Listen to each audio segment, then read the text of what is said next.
As far as this question is concerned, question number 2 of income and expenditure, the following particular are obtained from the books of the Young Man Association for year ended 31st December. जब भी आप question start करें ना, उसमें देखें कि उसका year and कब हो रहा है. क्या वो नॉर्मली जो ईयर एंड होता है वो जून में और दिसंबर में होता है, लेकिन बाज़ औक़ात मार्च में भी वो कर देते हैं 31 मार्च को, या वो 30 सितंबर को भी कर देते हैं. यानी क्वार्टर में कहीं पे भी वो क्लोज़ हो सकता है. ये मैंने वैसे बता दिया, लेकिन नॉर्मली आपकी जो बुक फॉलो करती है वो जून 30 जून या 31 दिसंबर को फॉलो करती है. क्वेश्चन मैंने ऑलरेडी आपको बता रखा है. क्वेश्चन में क्या दिया होता है, रिसीट्स एंड पेमेंट्स, ये देख लें. और ये नीचे क्या दी हुई है, डेप्रिसिएशंस दी हुई हैं. अच्छा, बिफोर गोइंग देयर आज आपको मैं एक छोटा सा पहले फार्मूला बता दूं. प्रीपेड जो है ना, कोई भी प्रीपेड निकालने का क्या फार्मूला है, प्रीपेड. ठीक है, तो प्रीपेड निकालने का फार्मूला मैं आपको बता देता हूँ. प्रीपेड अगर क्वेश्चन में दिए हुए प्रीपेड फिर तो फ़ाइन, अगर नहीं दिए हुए तो आपको खुद फाइंड करने. और उसका तरीका क्या है, अमाउंट लेनी है आपने, उस अमाउंट को मल्टीप्लाई करना है गिवन मंथ्स पे और डिवाइड करना है टोटल मंथ्स.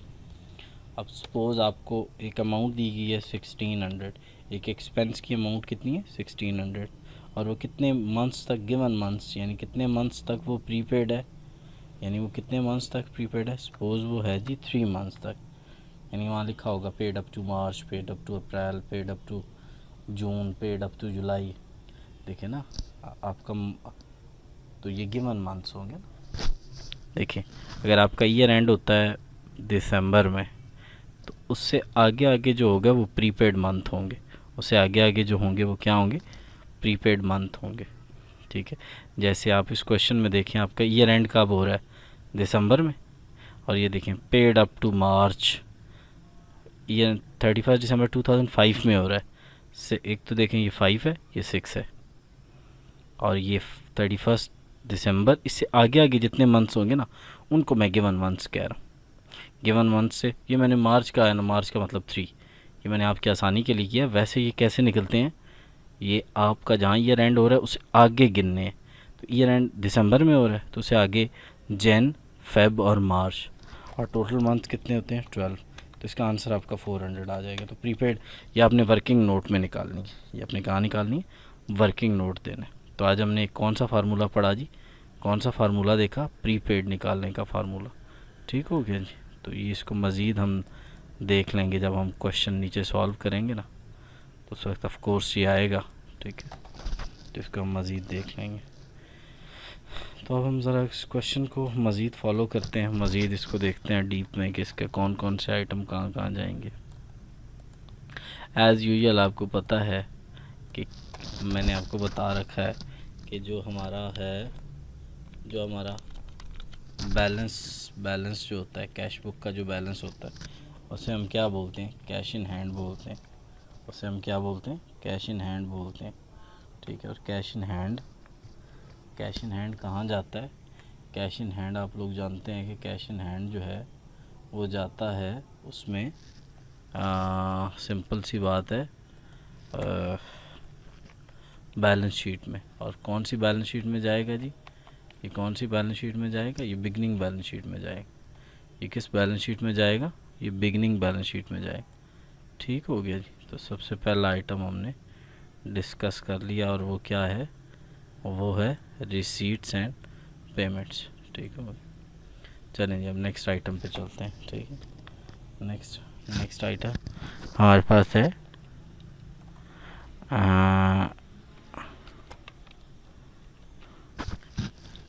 हमारे पास है सब्सक्रिप्शन. अच्छा, आप सब्सक्रिप्शन के बारे में पहले पढ़ चुके हैं, देख भी चुके हैं. सब्सक्रिप्शन फ़ीस को बोलते हैं ना, मैंने आपको बताया था. तो जो फ़ीस होती है वो बार बार होती है, और जो बार बार होती है वो कहाँ जाती है, इनकम एंड एक्सपेंडिचर में. चलें जी.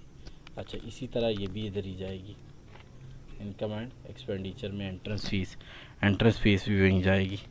अच्छा, उसके बाद लाइफ मेंबरशिप फ़ीस, ये भी बार बार होती है। देखिए आप एक इदारे में गए वहाँ लाइफ मेंबरशिप फ़ीस दी, दूसरे इदारे में गए वहाँ दी, तो यानी हर इदारा, देखिए सपोज एक स्टूडेंट मेरे पास पढ़ रहा है, उसकी लाइफ कितनी होगी, ज़्यादा से ज़्यादा यार 3-4 मंथ्स होगी ना, इससे ज़्यादा तो नहीं हो सकती। तो जितने मंथ्स वो मेरे पास पढ़ेगा, जितने मंथ्स वो मेरे पास पढ़ेगा, उसकी लाइफ में एनुअल डिनर बार बार होता है, रिकरिंग है इनकम एंड एक्सपेंडिचर में। और उसके बाद आपका हॉल रेंट है, ये भी बार बार होता है इनकम एंड एक्सपेंडिचर में। और मिसलेनियस इनकम्स, ये भी बार बार होती हैं, ये भी इनकम एंड एक्सपेंडिचर में जाएंगी। अब अगर हम पेमेंट साइड को देखें, पेमेंट साइड पे अगर आप देखें तो सबसे पहले आपके पास क्या दिया हुआ है, सबसे पहले आपके पास सैलरीज़ दी हुई हैं। यार बार बार देनी होती है ना, सैलरीज़ बार बार देनी होती हैं, और अगर बार बार देनी है तो इसका मतलब क्या है कि ये रिकरिंग है। और अगर ये रिकरिंग है तो ये क्या होगा, ये इसकी, अगर ये रिकरिंग है, ठीक है, तो ये क्या हो जाएगा, हमारा इनकम एंड एक्सपेंडिचर में जाएगा। ये कहाँ जाएगा, इनकम एंड एक्सपेंडिचर में। अच्छा जी, अब इसके बाद अगर हम नेक्स्ट को देखें, नेक्स्ट हमारे पास है प्रिंटिंग एंड स्टेशनरी, वो भी बार बार होता है, वो भी बार बार होता है। और अगर बार बार होता है तो वो कहाँ जाएगा, इनकम एंड एक्सपेंडिचर में। वो कहाँ जाएगा, इनकम एंड एक्सपेंडिचर में जाएगा। ठीक हो गया। तो हमने ये जो हमारे पास है, हमारे पास नेक्स्ट आइटम जो प्रिंटिंग एंड स्टेशनरी है, जो हमारा next item printing and stationery है, वो भी कहाँ जाएगा, इनकम एंड एक्सपेंडिचर में। चलें जी नेक्स्ट चलते हैं। नेक्स्ट हमारे पास है टेलीफोन एंड पोस्टेज, वो भी वहीं जाएगा इनकम एंड एक्सपेंडिचर में। ओके, नेक्स्ट म्यूनसिपल टैक्सेस, वो भी वहाँ जाएंगे इनकम एंड एक्सपेंडिचर में। कटलरी परचेज, मैंने आपको बताया था ये एसेट है, ठीक है, ये एसेट है, ठीक है। तो अगर ये एसेट है तो ये कहाँ जाएगा, ये कहाँ, ये जाएगा जी आपके एसेट है तो ये जाएगा बैलेंस शीट में। और कौन सी balance sheet, ending balance sheet. किस बैलेंस शीट में, एंडिंग बैलेंस शीट में, ठीक है। ये क्योंकि आपका एसेट है तो ये किस में जाएगा, एंडिंग बैलेंस शीट में जाएगा। लें जी, ये एंडिंग बैलेंस शीट में चला गया। अच्छा, उसके बाद इलेक्ट्रिसिटी चार्जेस जो हैं, इलेक्ट्रिसिटी चार्जेस बार बार होते हैं यार, ठीक है। अगर बार बार होते हैं तो ऑफ कोर्स वो जो हैं वो हमारे कहाँ जाएंगे, वो हमारे जाएंगे इनकम एंड एक्सपेंडिचर में। जो इलेक्ट्रिसिटी चार्जेस हैं वो कहाँ जाएंगे, इनकम एंड एक्सपेंडिचर में। एनुअल डिनर बार बार होते हैं इनकम एंड एक्सपेंडिचर में। फिक्स डिपॉजिट, ये हमारा फिर एसेट आ गया, ये हमारा क्या आ गया, एसेट आ गया, फिक्स डिपॉजिट। और एसेट कहाँ जाएगा, एंडिंग बैलेंस शीट में। एसेट कहाँ जाएगा, एंडिंग बैलेंस शीट में। एसेट कहाँ जाएगा, एंडिंग बैलेंस शीट में। एसेट कहाँ जाएगा, एंडिंग बैलेंस शीट में। और इसी तरह एक और ऊपर एसेट आया। अच्छा, बैलेंस कैरी डाउन हम किसको बोलते हैं, मैंने आपको पहले बता रखा है, कैश इन हैंड को बोलते हैं, कैश को बोलते हैं कि या कैश इन हैंड को बोलते हैं। और कहाँ जाएगा, एंडिंग बैलेंस शीट में। कहाँ जाएगा, एंडिंग बैलेंस शीट में, ठीक है। इसमें एक आइटम ये वाला जो है ना, ये भी वहाँ जाएगा एंडिंग बैलेंस शीट में, और ये भी वहाँ जाएगा, और ये भी वहाँ जाएगा एंडिंग बैलेंस शीट। 3 आइटम है जो, ये एक आइटम जगह की कमी की वजह से शो नहीं हो रहा, लेकिन अलबत्ता ये जाएगा जो है ना, ये वाला, ये जो आपका कटलरी परचेज़ है, ये मैं यहाँ लिख देता हूँ। ये कहाँ जाएगा, ये एसेट है, और ये कहाँ जाएगा, एंडिंग बैलेंस शीट में, ठीक हो गया। अच्छा नेक्स्ट, अब ये देखिए 1 जनवरी एडजस्टमेंट्स पे आ जाते हैं। एसोसिएशन है following building, cutlery and kitchenware, ये सारे एसेट्स हैं। बिल्डिंग भी एसेट में जाएगा किसके, 1 जनवरी बिगनिंग में। कटलरी भी बिगनिंग के एसेट्स में जाएगा, और किचनवेयर भी बिगनिंग के एसेट्स में जाएगा।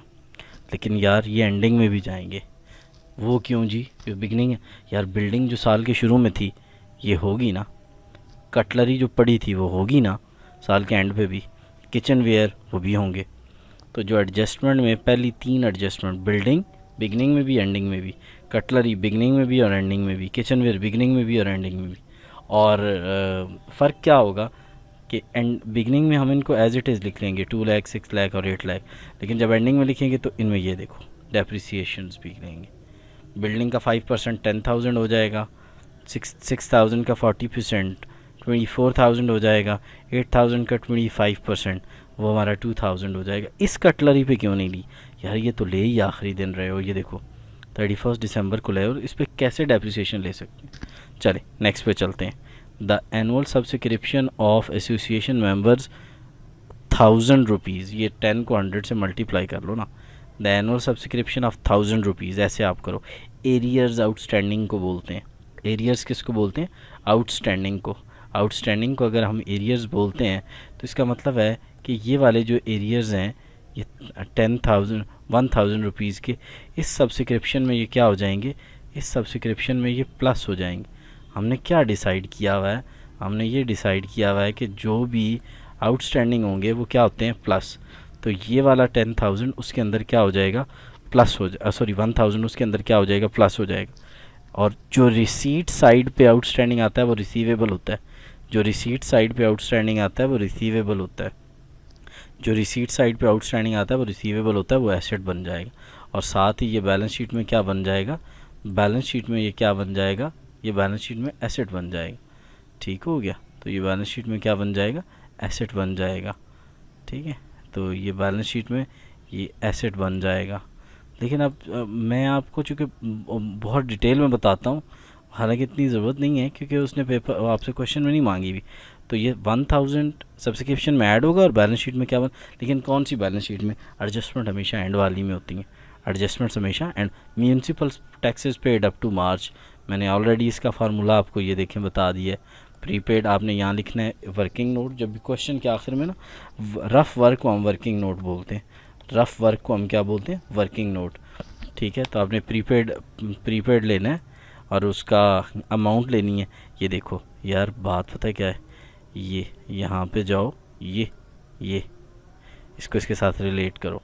ठीक है, 16,000 का कितने मंथ्स के लिए प्रीपेड है? 3 मंथ्स के लिए, और डिवाइड बाई 12 तो 400 आ जाएगा। अब पता है इसको क्या करना है? याद है आउटस्टैंडिंग ऐड होते हैं तो प्री के बारे में हमने क्या बात की थी? प्री के बारे में हमने बात की थी माइनस होते हैं, प्री क्या होते हैं? माइनस। तो ये 400 उसमें से क्या हो जाएगा? माइनस हो जाएगा। ये जो हमने 400 निकाला ये उसमें से क्या हो जाएगा? माइनस हो जाएगा। ये 400 उसमें 16 में से क्या हो जाएगा? माइनस हो जाएगा, माइनस हो जाएगा। ठीक है ना, तो उधर एसेट बन जाएगा, उधर क्या बन जाएगा? एसेट बन जाएगा। ठीक है, तो ये मैंने क्वेश्चन डिस्कस किया है। आई विश कि आप लोग खुद इसको सॉल्व करें। नेक्स्ट क्वेश्चन मैं आपको सॉल्व करके दूंगा, लेकिन ये मैंने आपको डिटेल में डिस्कस करके बता दिया कि किस किस आइटम ने कहाँ जाना है। अगर आपकी कोई गलती है तो ज़रा उसको मैं भी देख लेता हूँ, उसको रिजॉल्व कर लेते हैं। Thanks for watching.